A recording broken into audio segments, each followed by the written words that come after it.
Sir মূলত কি বিষয় নিয়ে আলোচনা হয়েছে? কোনো বিষয় না, এটা আমাদের মুখ্যমন্ত্রীর কাছে আমরা গেছিলাম, দেখা হয়েছে, কথা বলেছি।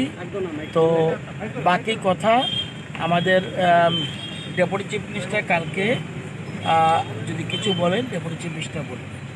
আর এখন আমরা আমাদের এমএলএরা যারা আগরতলা অ্যাভেলেবেল আছে তারা সেখানে দেখা করতে পারছে, আমিও তাদের সঙ্গে কি কথাবার্তা হয়েছে? এগুলি না, এগুলি শুধুমাত্র ওনাকে দেখা করতে গেছি, অন্য কোনো কথা বিষয় আমি কমেন্ট করব না। আমি কিচ্ছু বলতে পারবো না। কতজন বিধায়ক? আমি কোনো কিচ্ছু বলবো না। আমি কোনো কিচ্ছু বলবো না। এখানে সবাই গেছে, এখানে বোধ হয় 24-25 জন না, এত তো বলিনি।